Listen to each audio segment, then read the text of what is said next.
Hello বন্ধুরা, আশা করি সকলে ভালো আছেন।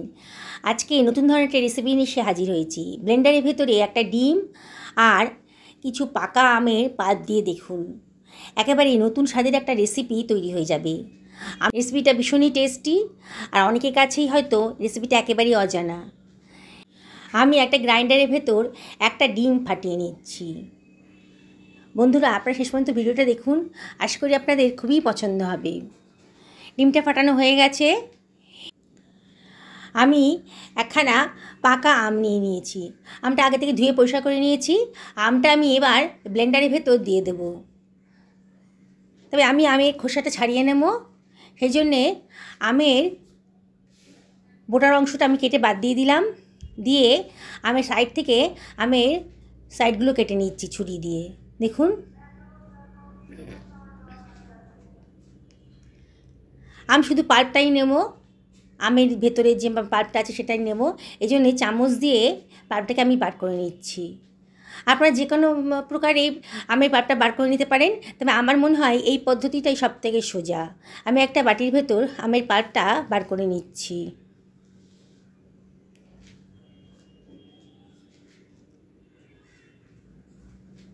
দেখুন, আমের পাল্পটা বার করা হয়ে গেছে আমার। এবার আমি মিক্সার গ্রাইন্ডারের ভেতর যে ডিমটা ফাটিয়ে রেখেছিলাম তার মধ্যেই আমের পাল্পটা দিয়ে দিচ্ছি। এবার আমি এর ভেতর দিয়ে দিচ্ছি 2 টেবিল চামচ মতো চিনি। আমটা কীরকম মিষ্টি সেই অনুযায়ী চিনিটা দেবেন। আর দিয়ে দিলাম 1 চিমটা লবণ। এই 1/4 টেবিল চামচ মতো লবণ দিয়ে দিলাম। যে কোনো মিষ্টি জিনিসে একটু লবণ দিলে পরে স্বাদের একটা ব্যালেন্স আসে। আর দিয়ে দিলাম 2 টেবিল চামচ মতো গুঁড়ো দুধ। আপনাদের কাছে যদি গুঁড়ো দুধ না থাকে তাহলে আপনারা লিকুইড দুধও দিতে পারেন। এবার আমি এটাকে ব্লেন্ড করে নিচ্ছি। দেখুন কি সুন্দর একটা স্মুথ পেস্ট তৈরি হয়ে গেছে। এটাকে আমি সরিয়ে রাখছি। একটা বোলের ভেতর আমি 1 বাটি মতন ময়দা নিয়ে নিচ্ছি। আমি আজকে ময়দা দিয়ে বানাবো, আপনার ইচ্ছে করলে এটা আটা দিয়েও বানাতে পারেন। আর নিয়ে নিলাম আমের পাল্পটা, যেটা আমি গ্রাইন্ড করে রেখেছিলাম সেটা নিয়ে নিলাম। গ্রাইন্ডারটা ধুয়ে অল্প জলও এর ভেতর দিয়ে দিচ্ছি। এবার আমি সব কিছু ভালো করে মিশিয়ে নিচ্ছি। বন্ধুরা, রেসিপিটা একেবারেই সোজা। বিগিনার্সরাও একবার দেখলে পরে কিন্তু এই স্বাদিষ্ট রেসিপিটা বানিয়ে ফেলতে পারবেন। প্রথমে জল দেবো না, প্রথমে ভালো করে মিশিয়ে নেব। ময়দার সঙ্গে আমের পাল্পটা ভালো করে মিশিয়ে নিচ্ছি। অনবরত নাড়তে হবে যাতে কোনো লাম্পস না থাকে। দেখুন, আমি কিন্তু অনবরত নাড়ছি। আর একটু জলের প্রয়োজন আছে, মানে আমি মিক্সার গ্রাইন্ডারটা থেকেই আর একটু জল দিয়ে দিলাম। দিয়ে আবারও সব কিছু ভালো করে মিশিয়ে নিচ্ছি। বন্ধুরা, বাচ্চারাও এই রেসিপিটা খুব পছন্দ করবে, বড়রাও খুব পছন্দ করবে। আপনি সকালবেলার ব্রেকফাস্টেও এটা বানিয়ে নিতে পারেন। বাচ্চাদের স্কুলের টিফিন, হাজব্যান্ডের লাঞ্চ বক্সে, কিংবা সন্ধ্যেবেলাও এই রেসিপিটা আপনারা বানিয়ে ফেলতে পারেন। খুব অল্প সময়ের ভেতর দারুণ স্বাদের একটা রেসিপি তৈরি হয়ে যাচ্ছে। এবার আমি 1/2 চামচ মতন ইনো নিয়ে নিচ্ছি। একটা পাউচ প্যাকেটের অর্ধেক অংশ নিলেই হবে। আপনার কাছে যদি পাউচ প্যাকেট থাকে তাহলে নিয়ে নেবেন। একটু জল দিয়ে দেবেন, তাহলে ইনোটা অ্যাক্টিভ হয়ে যাবে। দেখুন কি সুন্দর করে ফ্লাপি হয়ে গেছে। আমি আবারও সব কিছু ভালো করে মিশিয়ে নিচ্ছি। বন্ধুরা, রেসিপিটা বানাতে ম্যাক্সিমাম 10 মিনিট টাইম লাগবে। আপনারা দেখুন, খুব অল্প সময়ের মধ্যে কিন্তু রেসিপিটা তৈরি হয়ে যাবে। আমি একটা ফ্রাই প্যান গরম করে নিয়েছি, একটু অয়েল ব্রাশ করে নিলাম। সামান্য একটু অয়েল ব্রাশ করে নিচ্ছি। নিয়ে এবার যে ব্যাটারটা আমি বানিয়ে রেখেছি সেটা ভালো করে আবারও ঘেটে নিচ্ছি। যখনই বানাবেন তখনই কিন্তু ব্যাটারটা ভালো করে ওপর নিচ করে ভালো করে ঘেটে নিতে হবে। এবার ছোটো একটা হাতায় করে আমি অল্প একটু ব্যাটার ফ্রাইং প্যানের ভেতর দিয়ে দিচ্ছি। গ্যাসের ফ্লেমটা মিডিয়াম টু লোতে রেখেছি এখন। এবার আমি হাতায় করে করে অল্প অল্প করে ব্যাটার আমি দিয়ে দিচ্ছি। ছোটো ছোটো প্যানকেক বানিয়ে নিচ্ছি। আপনারা ইচ্ছে করলে বড়ও বানাতে পারেন, তবে আমি আজকে ছোটো ছোটো বানাবো।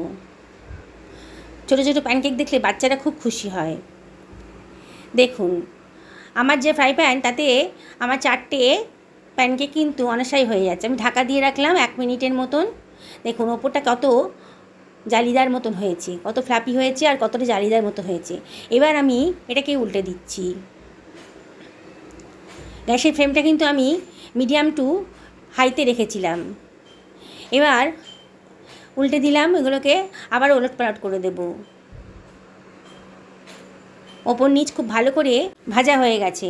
আমি ওপরে আবার একটুখানি অয়েল ব্রাশ করে দিচ্ছি প্যানকেকগুলোর ওপরে, না দিলেও হয়, তবে দিলে পরে আরও টেস্টি হবে। দেখুন সামান্য একটু অয়েল ওপর থেকে ব্রাশ করে দেবেন, তাহলে কিন্তু খুব সুন্দরভাবে তৈরি হয়ে যাবে। আবার ওলট পালট করে সব কিছু ভালো করে ভেজে নেব। দেখলেন তো বন্ধুরা বানানোটা কতটাই সোজা। এখন আমের সিজন, প্রত্যেকের বাড়িতে এখন আম দিয়ে নানান রেসিপি তৈরি হচ্ছে। তা আমি আপনাদেরকে রিকোয়েস্ট করব যে আমের এই রেসিপিটাও একদিন বানিয়ে ফেলুন। বন্ধুরা রেসিপিটা যদি ভালো লাগে তাহলে একটা লাইক করবেন, অবশ্যই কমেন্ট করবেন আর শেয়ার করবেন বন্ধু বান্ধব আত্মীয় স্বজনের সাথে। আপনাদের লাইক পেলে পরে আর কমেন্ট পেলে পরে আমার ভিডিও করার উৎসাহটা অনেক গুণ বেড়ে যায়। নতুন বন্ধুদেরকে রিকোয়েস্ট করব আমার চ্যানেলটা সাবস্ক্রাইব করার জন্যে। পাশে থাকা বেল আইকনটা যদি ক্লিক করে দেন তাহলে আমার রান্নার নোটিফিকেশানটা আপনারা চটজলদি পেয়ে যাবেন। নিত্য নতুন রান্না, নানান ধরনের রান্না আর ঘরোয়া পদ্ধতিতে রান্না দেখার জন্যে আপনাদেরকে আমার চ্যানেলটা সাবস্ক্রাইব করতে হবে। দেখুন আবারও আর এক ব্যাচের প্যানকেকগুলো তৈরি হয়ে গেছে। ওপরটা কিরম জালিদার হয়েছে দেখুন। আবারও আমি একটা স্প্যাচুলার সাহায্যে ওলট পালট করে দিচ্ছি। দেখছেন তো বন্ধুরা কতটা বানানো সোজা। এক একটা ব্যাচের ভাজতে 1.5 থেকে 2 মিনিট টাইম লাগছে। তাই তো বললাম 10 মিনিটের মধ্যেই কিন্তু পুরো পরিবারের জন্যে আপনি ব্রেকফাস্ট বলুন কিংবা ডিনারেই বলুন রেডি করে ফেলতে পারবেন। ওপর থেকে আবার একটু অয়েল ব্রাশ করে দিচ্ছি। পুরনো বন্ধুদেরকে অনেক ধন্যবাদ, তাদের সাপোর্টের জন্য এত দূর আসতে পেরেছি। তবে আপনাদেরকে আমি আবারও রিকোয়েস্ট করব যে রেসিপিটা যদি ভালো লাগে তাহলে লাইক করবেন, অবশ্যই কমেন্ট করে জানাবেন। দেখুন আমার প্যানকেকগুলো কিন্তু ভাজা কমপ্লিট হয়ে গেছে। এইভাবে আমি ব্যাচে ব্যাচে বাকি প্যানকেকগুলো ভেজে নিচ্ছি। আমের রেসিপি, পাকা আমের রেসিপি, নতুন ধরনের একেবারে। দেখুন আমি একটা সার্ভিং প্লেটে এগুলো সাজিয়ে দিচ্ছি। বন্ধুরা কতটা স্বাদিষ্ট আপনারা দিনকে বানাবেন সেদিনকে বুঝতে পারবেন। বাড়ির বড় থেকে ছোট সবাই কিন্তু খুব পছন্দ করবে। আর বানানোটা দেখছেন তো কতটাই সোজা। বাড়িতে গেস্ট এসছে, বাড়িতে যদি আম থাকে তাহলে আর কোনো চিন্তা নেই, গেস্টদেরকে বানিয়ে দিন না, যে খাবে সেই কিন্তু আপনার রান্নার প্রশংসা করবে। আর সবাই জানতে চাইবে যে এত চটজলদি আপনি এত সুন্দর রেসিপি কী করে বানালেন। দেখুন আমি আপনাদেরকে দেখাচ্ছি কতটা স্পঞ্জি হয়েছে, কতটা ফ্ল্যাপি হয়েছে। দেখুন কতটা সুন্দর সফট, এ দেখুন কতটা সফট হয়েছে। আর দেখতে এত সুন্দর হয়েছে যে দেখেই বানাতে ইচ্ছে করবে। বন্ধুরা আর দেরি না করে আজকেই বানিয়ে ফেলুন।